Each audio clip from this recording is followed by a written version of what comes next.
Ivan the Terrible. The very name evokes the image of a mighty monarch, the first crowned Russian Tsar, whose iron will forged a unified state from disparate principalities. We see him as a statesman, a gatherer of lands, an architect of empire, whose figure towers over the centuries as an unyielding symbol of strength, grandeur, and a deep, at times stern, wisdom. But is this canonical image, immortalized in textbooks and on artists' canvases, truly so straightforward? Let's momentarily set aside this ceremonial portrait and delve into his youth. What emerges is not a wise ruler, but a 13-year-old boy left at the mercy of the cruel intrigues of boyar factions. A boy who, weary of endless humiliations, cold-bloodedly orders his dog handlers to seize Prince Shuisky, one of his most influential guardians, and throw him to the dogs, and then, without a shadow of a doubt, watches him be torn apart. This was not an act of desperation or a random fit of rage. It was a deliberate, demonstrative, and monstrous murder intended to assert his power, born in the dark corridors of the Kremlin palaces, where every day was a struggle for survival and death was merely a tool. How did this embittered youth, whose childhood was poisoned by betrayal, violence, and constant fear, manage to become the figure we know as a reformer, a legislator, an enlightened ruler, a profound thinker? And how did this same person then transform into a dark genius whose name is still shrouded in the gloom of madness, paranoia, and bloody terror? What invisible alchemy of the soul, what dramatic internal conflict unfolded within him, leading to such a radical, almost inconceivable transformation of a single personality? To unravel one of history's most complex and paradoxical enigmas, we must undertake a deep dive into the labyrinths of his mind, into the very essence of his contradictory nature. We will witness an astonishing spiritual metamorphosis, tracing his path from an abandoned orphan to an omnipotent autocrat whose soul became a battlefield that forever changed not only his own destiny, but also the trajectory of Russia's development. This world, the world of Rus, torn by internecine strife, was forged in the fire of betrayals and the struggle for survival. It was an era where power was not peacefully inherited, but seized from rivals in bloody clashes, where every boyar was a minor prince and loyalty was merely a temporary tactical advantage. The heir to the throne, still a child, was a hostage in this brutal game, a pawn in the hands of powerful clans tearing the state apart. It was in such a Kremlin viper's nest, constantly anticipating a stab in the back, that the character of the future Tsar was forged. The Shuisky affair was not merely an act of revenge, but the first cold-blooded, calculated move of a young predator announcing his presence. It was a signal thrown in the face of the entire boyar aristocracy.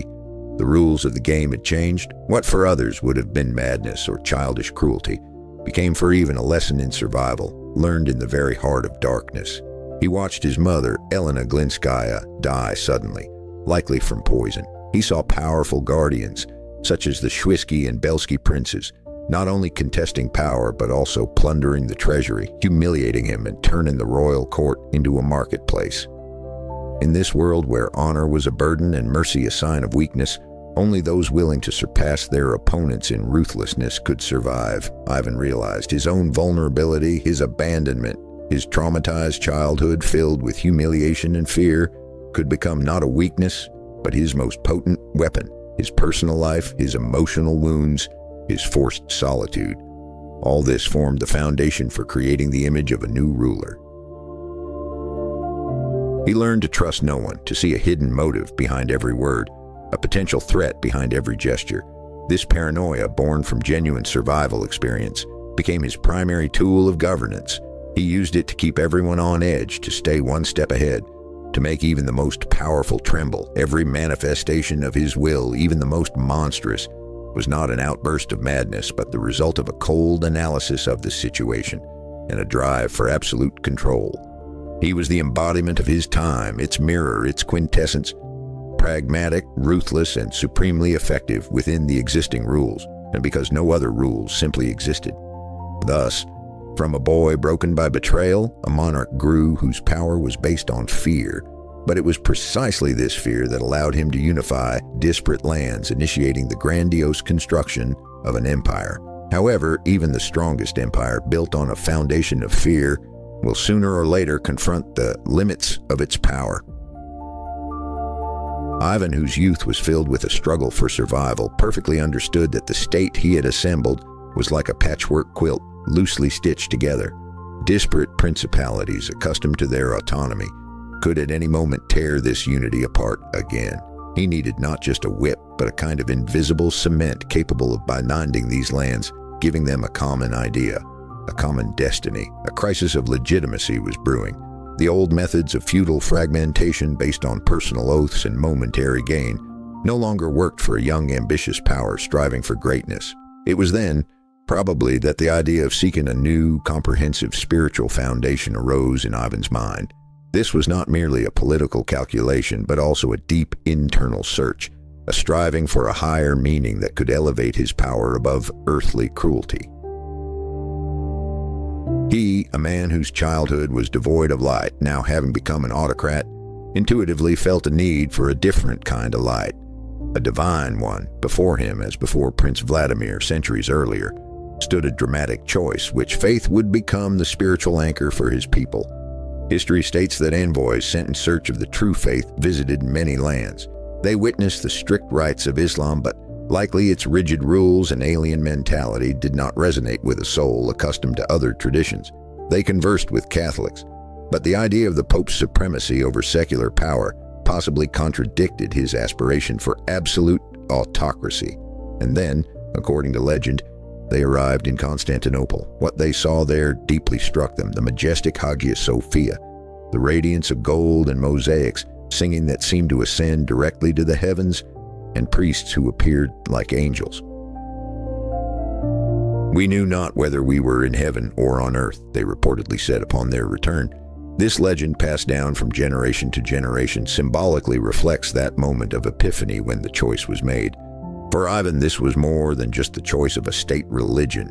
It was the realization that Orthodoxy, with its deep mysticism, the idea of Moscow, the Third Rome, as the successor to fallen Byzantium, could grant his empire not only divine sanction, but also a unique cultural identity, a unifying principle. It gave his power a sacred aura, transforming an earthly czar into God's anointed, whose will reflected the will of heaven.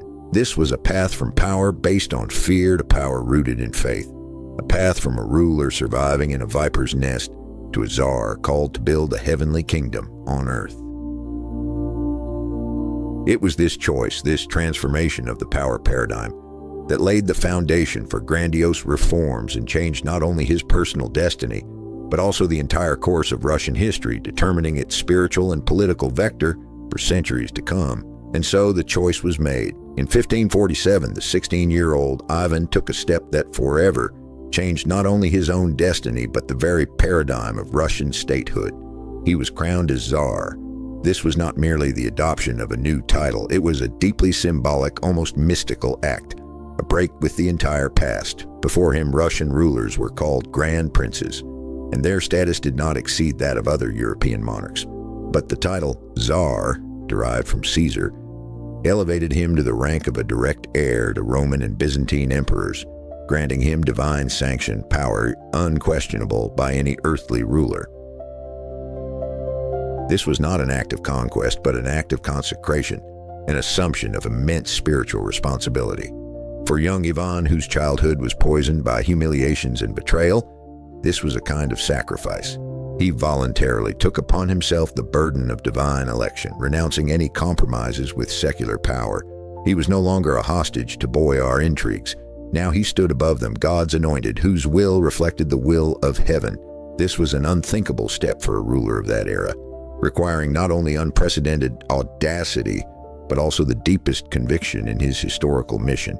He rejected the old feudal model of power based on personal oaths and momentary gain, and proclaimed a new one, sacred, absolute, descending from God. But the coronation was merely the beginning. To establish this new heavenly power on earth, it was necessary to publicly and irrevocably crush those idols that had tormented his youth, and even did so with his characteristic cold-blooded determination. In 1549, at the first Zemsky Sobor, assembly of the land in Russian history, he appeared before the entire Russian aristocracy, clergy, and service people. This was not a trial of individual boyars, it was a public trial of the system. Before everyone's eyes, he, the Tsar, a boy who had recently been powerless, denounced the arbitrary rule and abuses prevalent in the country. He did not merely point out mistakes, he delivered a verdict on an entire world order where every powerful person felt entitled to plunder and rampage. He knew this would be a shock therapy. His words, echoing under the Kremlin vaults, were like a bell striking, announcing the end of an era. He understood that it would be painful for many, that the old elites would resist, but he considered it a necessary act of surgical intervention. This was the overthrow not of stone, but of invisible idols, idols of greed, lawlessness, and self-will. He was not merely destroying, he was clearing the ground for a grandiose construction. Indeed, from a destroyer of old orders, Ivan swiftly transformed into the creator of a new state. The coronation and the Zemsky Sobor ushered in a golden era of reforms known as the period of the Izbrannaya Rada and Chosen Council. In 1550, a new Sudebnik law code was issued which unified the legal system, limited the arbitrary rule of governors, and strengthened central power. The Streltsy army was created, the first regular army which became a reliable support for the Tsar. A reform of local self-government began, with elected Zemstvo and Guba elders managing affairs locally, curtailing the power of the boyars. The first printing houses appeared and books began to be printed, heralding enlightenment. This period was marked not only by administrative and military transformations, but also by a great cultural ascent. It was then that the Pokrovsky Cathedral, now known as St. Basil's Cathedral, was erected, becoming the architectural embodiment of the idea of Moscow as the third Rome, a heavenly Jerusalem on earth. The Tsar, whose childhood had been plunged into darkness, now sought to fill his world with light, the light of law, the light of faith, the light of knowledge. He built not only walls and laws, but also a new national identity, based on orthodoxy and centralized power. Ivan, who once survived in the Kremlin's viper's nest, now became an architect himself. He didn't just react to threats, he actively shaped the future. His personal trauma, his understanding of chaos and lawlessness, fueled his unstoppable drive for order and justice. During this period, he was not merely a Tsar, but a visionary whose aspiration for the ideal surpassed all earthly calculations. He was a heavenly Tsar who, it seemed, had finally found his purpose, leading Rus to greatness, illuminated by divine light. However, even the brightest light can be swallowed by an encroaching shadow. The history of Ivan the Terrible, in its full, unembellished form, serves as powerful proof that even the cruelest pragmatist, forged in the furnace of survival, is capable of the greatest personal transformation leading to creation. And yet it also shows how fragile this metamorphosis is when inner demons prove stronger than acquired wisdom. At the peak of his power, when it seemed that heavenly light had forever illuminated his kingdom, the old predator still lurked deep within Ivan's soul. Paranoia, the very trait that helped him survive in childhood, now under conditions of absolute power, became his executioner. He began to break not only external enemies but himself, replacing the principles of divine anointing and legality with boundless suspicion and ruthless terror. The golden era of reforms, the period of the Izbrannaya Rada, ended. The Tsar, who just yesterday sought justice, now saw traitors in everyone who dared to have their own opinion. This internal breakdown led to the creation of the Oprichnina, a state entity built on fear and total injustice. It was not merely a tool of suppression, but a monstrous experiment in creating an ideal, absolutely submissive state, where the only law was the Tsar's will. The Oprichnina not only destroyed the old boyar aristocracy, it laid the foundation for unquestioning autocracy, creating a system where personal loyalty to the monarch became the sole support of power, and any hint of independence was punished by death. Ivan did not just unleash a wave of bloody purges across the country. He forged an iron vertical of power which, albeit at the cost of countless victims, ensured the unity and territorial integrity of the state in subsequent centuries, but at the same time forever distorted its moral character. The history of Ivan the Terrible is not merely a chronicle of madness or grandeur. is a reminder that true strength lies not in the ability to destroy others, but in the courage to create, starting with oneself, and that even the grandest builder, if unable to tame their inner demons, risk turning their creation into ruins and themselves into a dark shadow, haunting their own legacy, leaving behind not only light, but also deep, unhealing scars. We conclude our journey through the labyrinths of Ivan the Terrible's mind. His story is a vivid testament to how internal battles shape not only a personality, but entire epochs. We hope this immersion has helped you see in him something more than just a historical figure. Thank you for joining us. Subscribe to the channel to not miss new stories about great transformations. And please share your thoughts in the comments. How did Ivan the Terrible appear to you?